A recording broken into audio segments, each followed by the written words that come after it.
আসসালামু আলাইকুম। আজকে তোমাদের সাথে শেয়ার করব একটি দাওয়াত প্রিপারেশনের ভিডিও। ওই দিন আম্মু বাসায় হোস্ট করেছিল একটি barbecue party, and that day I was the head chef, মানে যার কথায় সব কিছু চলবে আর কি। তো এখানে আমরা সবগুলো প্রনকে ক্লিন করে বাটারফ্লাই কাট করে নিয়েছি, আর this sauce is the show stopper that day. আর এখানে garlic, red chilli, green chilli, coriander আর মেল্টেড বাটার দেওয়া হয়েছে। আমি জানি না ক্যামেরা অন করলে আমারই এমন হয় নাকি সবারই, মনে হচ্ছে যে দিতেই পারতেছে না। দেন ক্যামেরা অফ করে 1 সেকেন্ডে সব দিয়ে ফেললাম। It's look so nice, right? Oh wait, লেবু বর্ষণই তো বাকি। মন ভরে লেবু বর্ষণের পরে র্যাপ করে রেখে দিব ফিউ আওয়ার্স ম্যারিনেশনের জন্য। অ্যান্ড দেন যে অবশিষ্ট সসগুলো ছিল এগুলোকে হালকা গরম করে দেন ব্লেন্ড করতে হবে যাতে এটা ঠিক হয়ে যায়।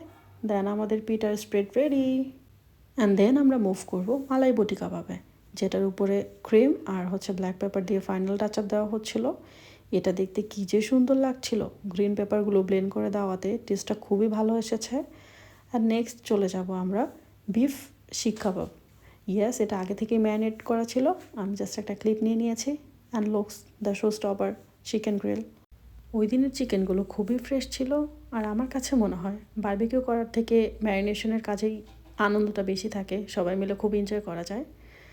আর এই ভিডিওটা ছিল মনে হয় 3 মাস আগের, আর আমি খুবই অ্যাক্টিভ মানুষ যে কিনা আজকে 3 মাস পর ভিডিও এডিট করতে বসেছি। অলরেডি শীত চলে এসেছে আমাদের এখানে।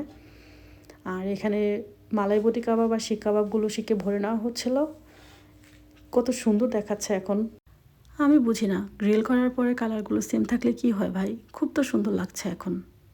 এই তো আমাদের সবগুলো শিখে ভরে নেওয়া ডান। আর একটু পরেই তোমরা দেখতে পাবে একটা মোড়া। This is the symbol of our Bengali people. Like এই বাসায় ঢুকলে একটা মোড়া দেখলেই বুঝতে হবে এটা বাঙালি বাসা, এই বাসায় শিওর বাঙালি থাকে। অ্যান্ড দেন সব কিছু গ্রিল করার শেষে আমার মনে পড়েছে যে আমি তো ভিডিও করতে বসেছিলাম।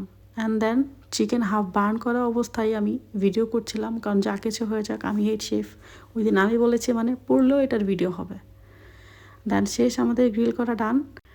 ওই দিন কাবাবের সাথে সাইড হিসেবে ছিল পিটা ব্রেড অ্যান্ড জাফরানি পোলাও, যেটা কাবাবকে খুবই ভালো কমপ্লিমেন্ট করে।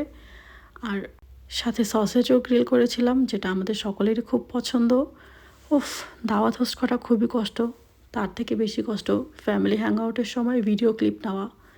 যদিও ফাইনালি আমি সফল হয়েছি। তো তোমাদের কেমন লেগেছে আমার ভিডিও অবশ্যই জানাবে।